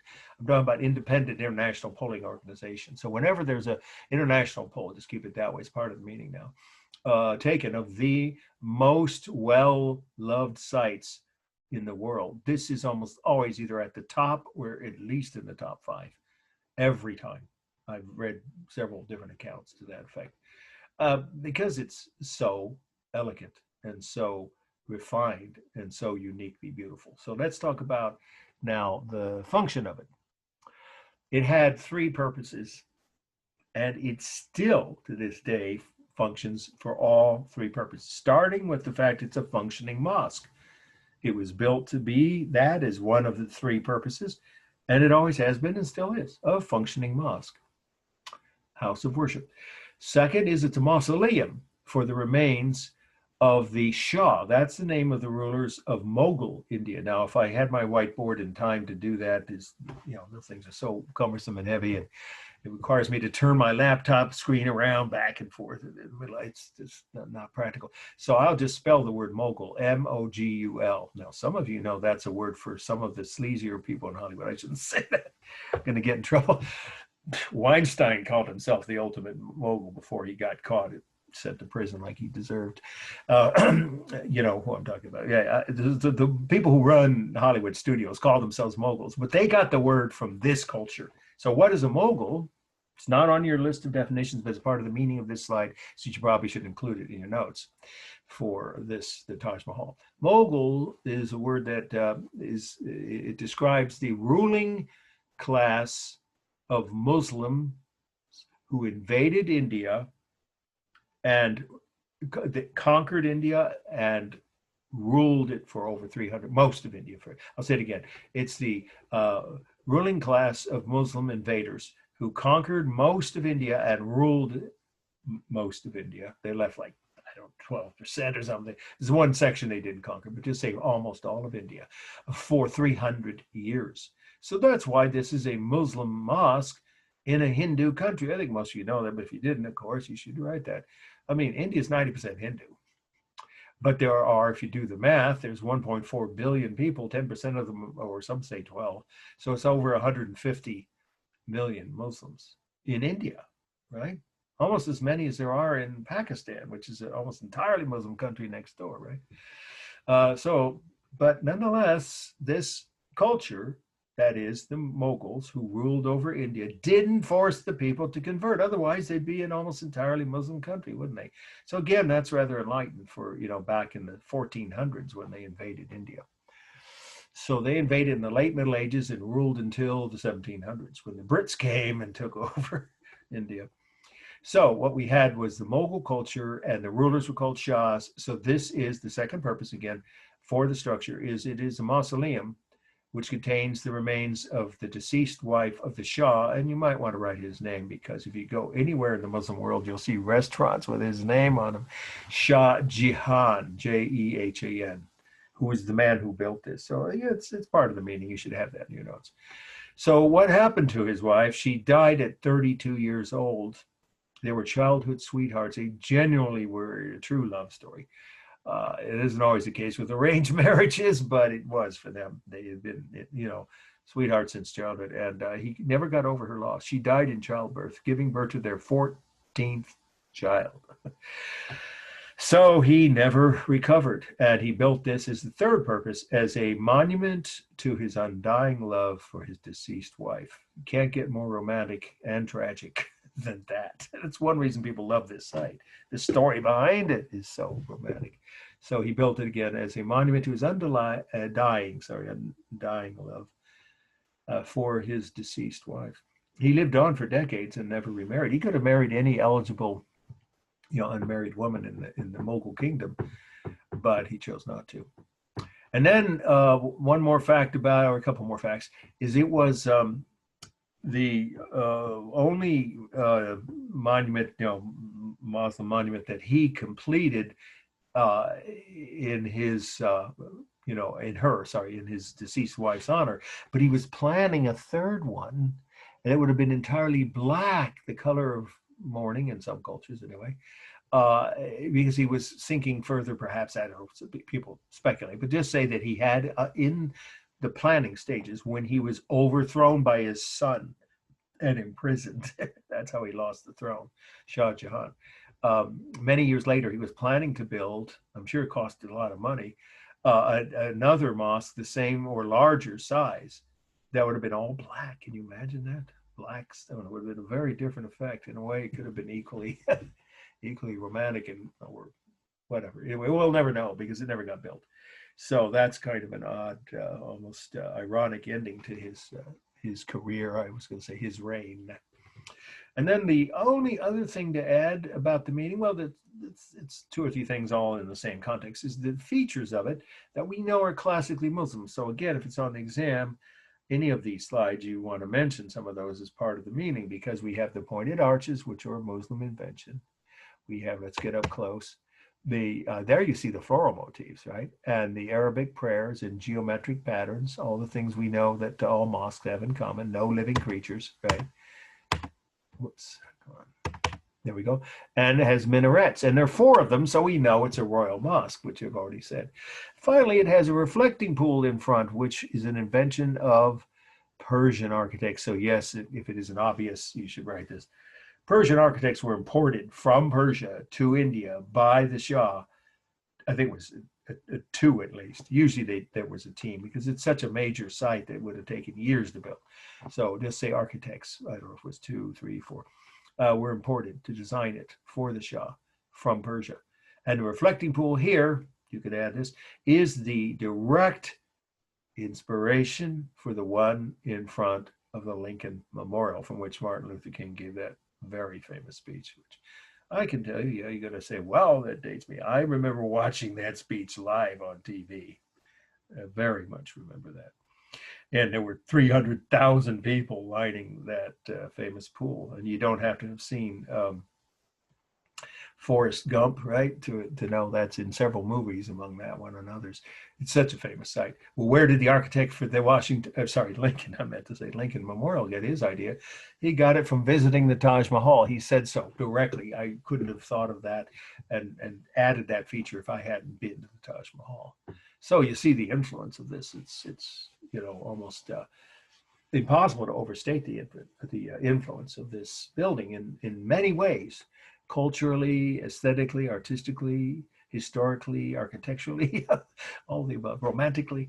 People, get married here or propose here, right?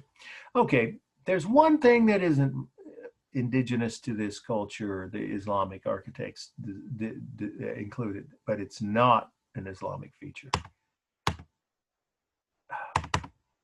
The onion domes. Most people think they are, because you see when the Disney cartoons always show the buildings in the background, whatever, Aladdin and all those silly movies that they made, which are not known for accuracy, obviously. You just might assume that. And I suppose when I was growing up, I did, but I've been to Russia 4 times. My daughter's from Russia. It's a Russian feature. Onion domes were invented in Russia, 1,000 years almost before this, in the 700s or 800s, actually, it was the early 800s. The first Christian churches in Russia, which of course is Russian Orthodox, right? It was influenced by the Byzantines. You don't have to write all that. All I have to say is this, the last fact about the meaning, that the onion domes that are used on this and many other Muslim structures, not just mosques, were borrowed from Russia, which, if you look at a map, is just across the mountains. They bordered each other. When the Russian Empire was bigger than the Soviet Union later became, they bordered each other, those 2 kingdoms. The Tsar's kingdom of Russia, they called the Russian Empire, and the Mughal Empire they actually fought a few wars with each other too. So they bordered each other. So the influence came from across the mountains to the north from Russia. That's the only thing that's not basic Muslim invention in this entire structure. Okay, that's the meaning. So let's do a formal analysis and then we'll get to my own slides. It is a cool white color, off-white, of course. The texture is the real smooth texture of marble, whether it's obvious or not, and glass. Here there are windows in this one, as well as metal. There's metal lining. This is not a marble reflecting pool. Okay, and then we see the rhythm of the niches, these again pointed arches that are Islamic with deep niches that create strong modeling, of course. So there's rhythm on the arches, on the domes, and of course the minarets. It is stable on the outer walls, dynamic on the domes and the arches, and remember that minarets are by definition both. Stable upright structures with round dynamic shape.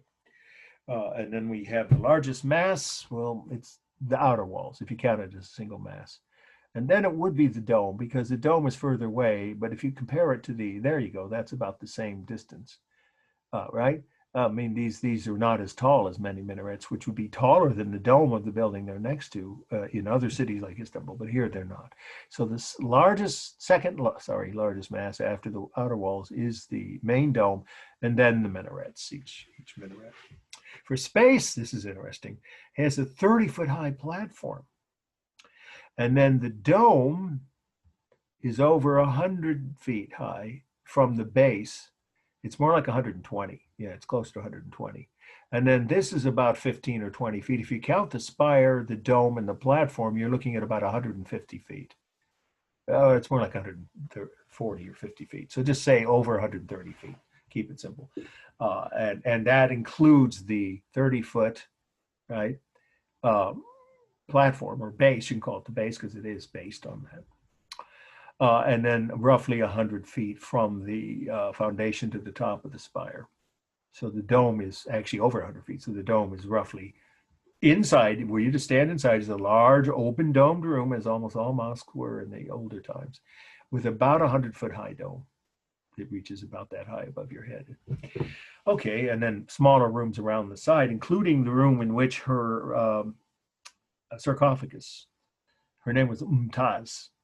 That's how I've been told to pronounce it by my friends from India. Mumtaz, his deceased wife. Her remains are in one room there. So there are other smaller rooms.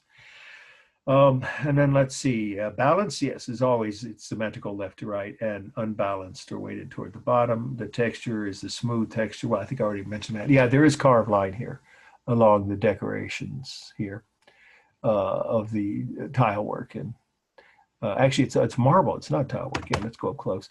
Yeah, so that it's carved into the marble. That's another thing that makes it unusual. Most mosques have tile painted, but here the line is carved, not painted, and visual around the edges. And let's see, am I forgetting anything? Yeah, I mean, this is not really, maybe it is, I'm not sure. The red colored stone or tile along the sides of the edges of the reflecting pool may or may not be original. I'm going to assume it's not. I think it's for tourists to stand and take selfies. I've talked to people who said they watched people fall into this pool taking selfies while they were there. I've never been here. Some of my friends have. So be careful if you go there where you step. All right, I think that's everything on this. Now I'm going to do two things. We're going to first look at some of my slides of Istanbul. We'll keep that to 15, 20 minutes. And I have to bring that file up, of course. And then I will take any questions you have, because we're not meeting next week. So it is important to keep in mind that if you have questions, you can email me, of course, anytime. I am going to check my email 5-6 days a week. I always do. But you can ask questions at the end. I'll stick around as long as it might take for, here we go, Greece and Turkey. For you to ask any questions you have about grades, the midterm, your second paper, extra credit, or anything else. Okay, we already saw the slides of Greece, but now we're going to go to Istanbul. All right. Now, please move this window away from the shared application. See, that's never appeared on this. It happened last night for the first time. I don't know why that's there. So I think it's fading, and I think, nope, there it comes again. That's the wondrous thing about Zoom. There's all kinds of new bells and whistles that no one explains or knows about that can explain. And you just have to do it by trial and error. Okay, I'm going to try new share, because that's what worked last night, to get this to show up, hopefully without that. And I hope now you guys can see this. Can you see it? Anybody? Yeah, we can see it. Good, thank you. Okay, so we'll go quickly from the outskirts of Istanbul. This is one of the earlier mosques built by the Turks when they first took over what was then Constantinople, and now is, of course, called Istanbul, which is not the capital of Turkey, by the way. It was for a long time, but it isn't anymore, just the largest city. Look at these Gothic cathedral-like windows. So they were influenced by European Gothic architecture in just the detail on the decorations of the windows. And here, the same mosque here, you see, if you look closely, Arabic prayers. And they don't speak Arabic, they're Turks. They speak Turkic. But you're supposed to do that on every mosque, as we know. All right, and here, yeah, here's a closer view of a different mosque with Arabic writing. It almost looks like Egyptian hieroglyphics. I've had people say that, but it's actually some kind of symbolism that has to do with scenes from the Quran. Okay, let's go inside the Hagia Sophia. Remember that was the largest dome building in the ancient world, and you're going to see that looking straight up in a few slides, but let's work our way up to that. This is the exterior.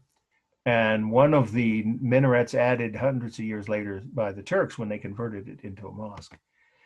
But nearby is the Blue Mosque. Now, we saw this, but from a different angle.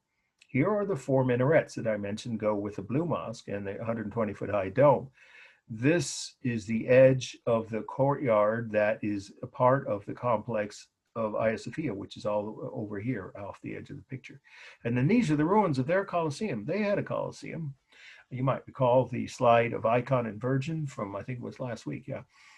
Byzantine, right, icon with the mother, Mary with Jesus on her lap, and she's sitting on a throne that looks like the Colosseum. Well, it was this structure that was the inspiration for that image. It's in ruins. You see, there's hardly anything left except the foundations and a few of the lower level seats, maybe here, and then a couple of broken columns. It was destroyed probably by the Turks, I'm guessing, because they didn't believe in that kind of entertainment. But it wasn't a blood sport arena like the one in Rome, because these were Christian, quote unquote, empire. The Byzantines, they just used it for public, non-lethal, non-violent public ceremonies, circuses, races, athletic contests, wrestling, and that kind of thing.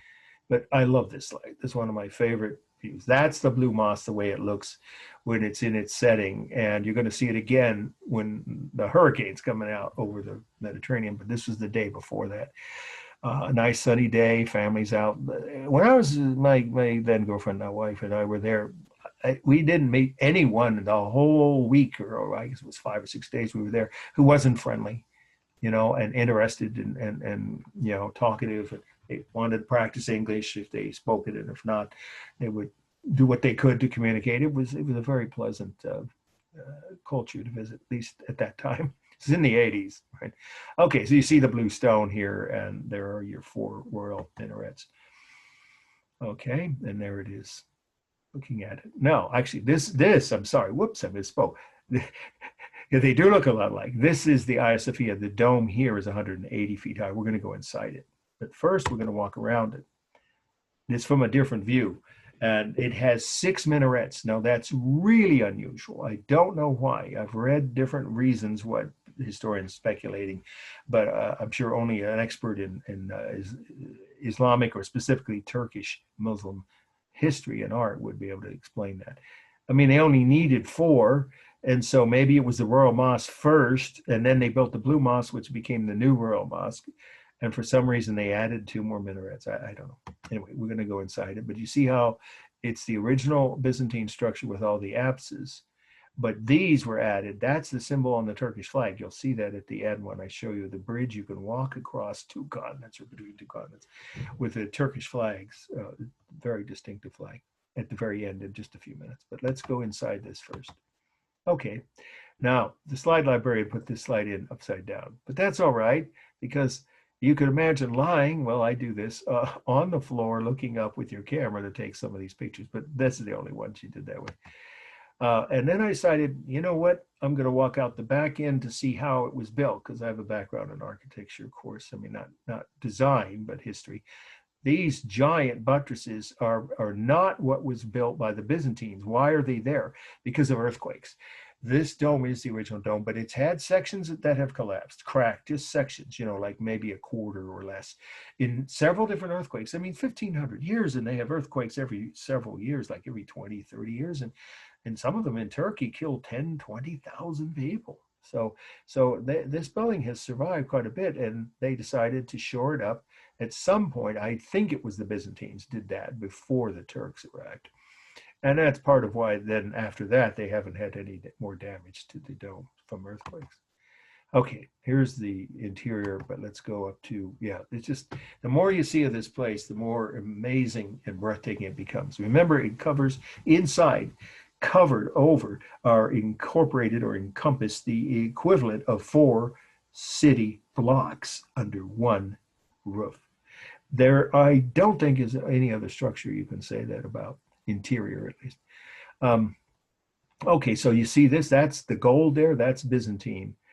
These geometric patterns are probably added by the Muslim decorators who took over the building when they made it into a mosque. And here's a little hint of the structural support system, but you'll see much more clear examples as we go along. And then these are the walkways on the ground floor where these 40-foot high columns, you'll see them again from a distance where you can see rows of them, help support the weight of all the walls and the ceiling and the dome above them.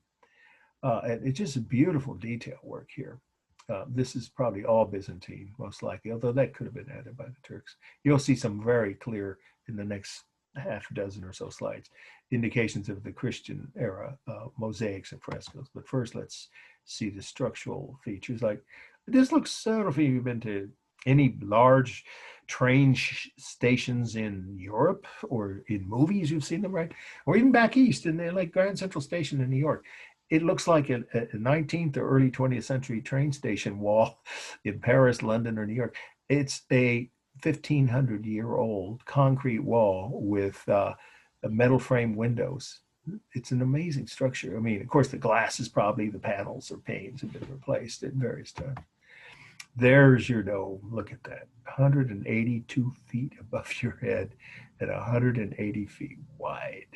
And then that's the Arabic prayers there that you notice surrounding the very peak of the dome. And then this is almost my favorite feature. Tip for those who want easy extra credit. Marin County Civic Center, Frank Lloyd Wright designed, right? You know, right off the freeway at San Rafael. Wright was inspired by this building when he designed the library. Go inside that library. I think it's open. Pretty sure it is. In fact, I'm sure it is. I just read that the libraries are all open again. I did a lot of research for my book there on Frank Lloyd Wright. It's called a ring of light is the phrase the architects here used that designed these windows to let in as much light as they could. Because otherwise it's already kind of dark, of course, because it's such an old cavernous structure. But without those windows, you wouldn't be able to see your hand before your face. And Wright went and saw this building. He traveled all over the world, lived all over the world, designed buildings all over the world, of course. Most famous architect in the world, according to him, but he was while he was alive. And he said that about the Marin Civic Center Library, that the dome in that library, when you first enter it, has a ring of light that was inspired by this building.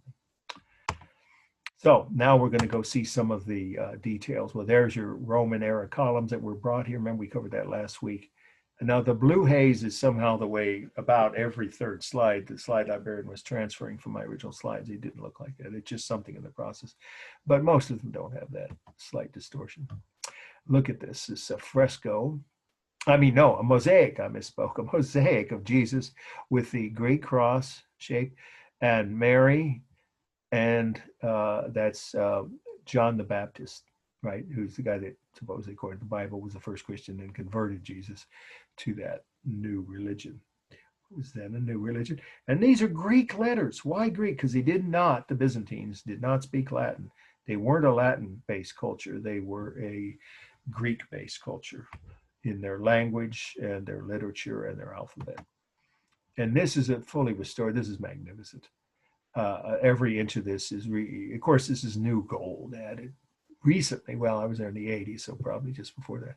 That is Justinian, the emperor who created this, and his wife, right, who was the empress. And she was more than just his wife or a companion or an advisor or a figurehead. She was almost a co-ruler. It's so hard to say for sure because officially she wasn't called that in the Byzantine history. But she inspired him to build this church. She picked the architects and supervised the construction. And she helped him to create the Justinian Code that we talked about. So she's a very important woman in the history of the world. And then there's Jesus with, of course, the Bible with the Greek cross. So then we'll finish up with a few more slides and then we'll go to the Blue Mosque and end up with that. Again, those 40-foot tall Roman columns from earlier ruined Roman temples. And look, just in time for Halloween, a spider web. I have no idea what that has to do with either Christianity or Islam, but there were several of them in this building, and that's the only one I got a good shot of. And then these are symbols. Some of you might be Catholic or you have friends who are, you watch the news and you see the Pope, when he's wearing his ceremonial headdress outdoors, it looks just like that. And what's that doing? A Catholic symbol on an Eastern Orthodox church? Well, it's just a coincidence. Apparently the head of their church wore something similar to what the Pope wore, at least that far back. These are original. Now those are frescoes on the archway of one wall. And then you see, look at these magnificent details here. Now that's him. Almost looks like he's just praying. It looks like he's groveling at the feet of Jesus. That would be Justinian. And then here's another version of a later Byzantine emperor, not the same ones. And you can tell they're different. I mean, the Byzantines ruled this city for 1,000 years, right? Okay, and then you see the angel here that was almost scraped off by Turkish soldiers climbing up on ladders. Whoops, internet connection. I didn't mean to go. Hang on. Oh yeah, I forgot I had this, but we just got like 4 more slides of this, and then we'll go to the Blue Mosque. But this is a minor detail for some of you. So you don't have to write this, but I mentioned it last week in your notes on this site, on this slide of this building. If you could see, it's an angel with a face and a shoulder, but the one wing is scraped halfway off.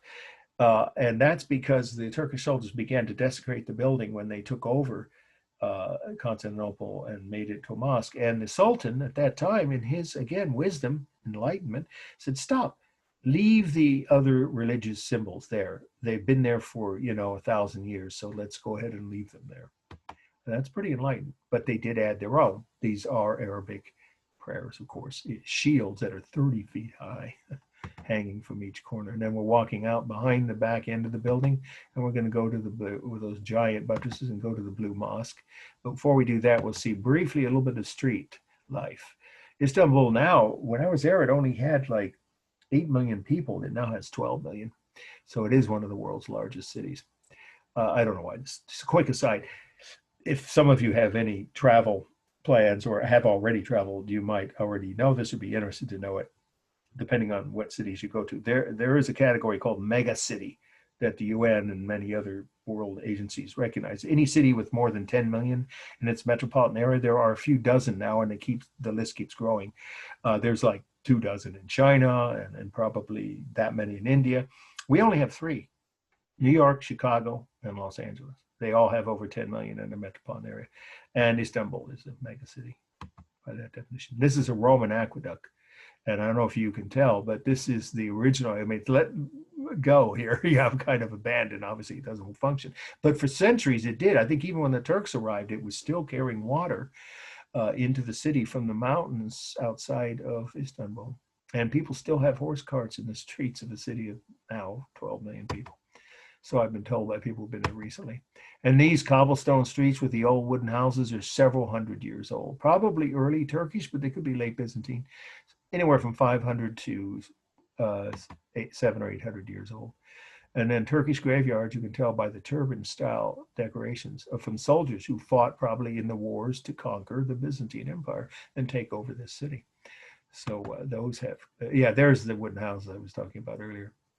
No plumbing, various other limitations. But many people in the poor neighborhoods of Istanbul live in that kind of housing. I imagine they've torn some of them down, but they're rare, and they are protected in some neighborhoods by historic landmarks status. Here's that same cemetery, and here's one of the mosques. I thought it was a Blue Mosque, but it only has 2. It's one near the Blue Mosque, and we're going to go there right now. So as the hurricane, you can see the sky starting to get a little overcast and a little wet and windy.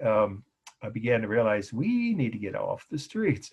Where are we going to go? This was the museum, and we wanted to go in it. It's the most famous museum of Islamic art. It's called Topkapi, and there's a movie with that title. I recommend it. It's laugh out loud funny and full of suspense. It's a true story of a bunch of international thieves from all over the Middle East and Europe trying to steal the largest emerald in the world, which is still to this day safely displayed in a display case in this museum.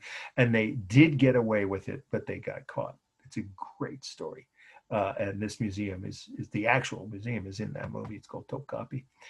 And then these are the Roman walls built by Constantinople to defend the city when it was the outer edge of the eastern edge of the Roman Empire before it became the capital of the Byzantines. And that's Asia across the straits there.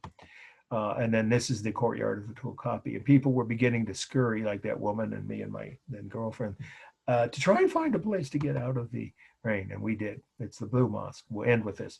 These are stained glass windows, very unusual feature, but more and more mosques after around about 1400 began to use stained glass. And I think it's because of the trade and contact and exchange, cultural exchange they had with Europe, because stained glass windows are a feature of Gothic architecture, right? Gothic churches. The Gothic architects borrowed the pointed arch, right, shape from the Muslims, and some say the Muslims borrowed the idea of stained glass windows from French Gothic architecture. So cultural exchange, they didn't have the concept of cultural appropriation or that as an issue that far back. But let's take a closer look at this building. You see how it's similar to and inspired. There's your ring of light by the Hagia Sophia right next door. The architect studied that building before he built this one. And this stained glass window, I'll show you close up. I'd swear when I saw it that I saw, an angel, right, with wings, and it's not. It's just purely geometric shapes because they don't allow any creatures. There we go. Let's finish up with the nicely lit, not nicely. It was dark outside. If you ever been in a hurricane, the sky gets really dark. I think it went from a category 3 to a category 2 by the time it hit the city of Istanbul, because it had come across the landmass of the shoreline of Turkey. You know how hurricanes dissipate when they go over land, right? But still, a category 2 is nothing you want to mess with or be outside for. So just a quick aside, we'll finish with about 3 or 4 more slides. That day was one of my favorite days on any trip. Why? Because the imam saw us come in and had his son, what a nice kid that guy was, he was like 12 or 13, come over and talk to us in broken English. He found out we were Americans. Then his son, the imam, asked him in the middle of noon prayers. He was busy, but he thought of our comfort. He had his son bring over Turkish coffee, really good, and we could sip it out of what looked like probably brass, finely carved coffee decanters. And then he brought Turkish candy in the paper cones, and then he brought prayer rugs for us to kneel on, because I joined the prayers. I mean, I'm in a house of worship in another country, and they're treating me like an honored guest. I'm going to respect their traditions. So it was really quite an experience. We were more than welcomed. It was very warm and inviting. And then here we have the, wall, like you saw in the one close-up I showed inside the Hagia Sophia, very similar structure, and the apses. So the architectural features are very much inspired by the Byzantines. And there's your hurricane coming in off of the Mediterranean, blowing and howling, and pieces of roof tile and, metal corrugated roof coverings were whipping around on the streets. So we were glad we were inside. We stayed for 2 hours, and it was gone by about the end of that time. Okay, and then we have about 4 more slides. This is the entrance to Istanbul University. It's 300 years old, very well-respected university in the Middle East. And then these last 3 or 4 are of the Asia, they call Asya in Turkey. The word is the same, they just pronounce it differently. That's the other half of Istanbul.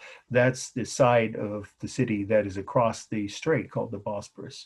And that's why this is the only city on earth that spans 2 continents. So the let's see, eastern half is in Asia, and that tower, I'm going to go up close, was created by the Crusaders. They even call it that, but most of these buildings are much newer. So the Crusaders came, they're supposedly a fellow Christian army, right? And they were trying to take back, however you want to say it, the quote Holy Land, meaning Israel, from the Muslim armies that had occupied it centuries earlier. And so what they were supposed to do is join with the Byzantines, and then jointly have, Christian-based, kingdoms, uniting to try and do that, reconquering, however you call it, invasion of what was then, of course, part of the Arabic Empire in the area of what is now Israel. And instead, what did they do? The Crusaders, who had come in and invited into the city walls, cities protected by walls, they desecrated everywhere they went. They set fires, they looted, they even did some rapes, I understand, and they quartered their horses and allowed them to, what horses do, on the floors of the Hagia Sophia. That's how they treated fellow Christian culture. So the Byzantines said, forget it, we're not joining your crusades after that. Not one of the better moments in the history of European culture.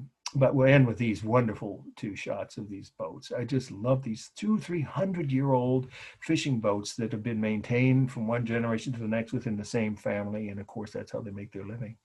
And then the Turkish flag. I love this flag. It's so evocative, this deep red with the white crescent moon and a star. And there's Asia.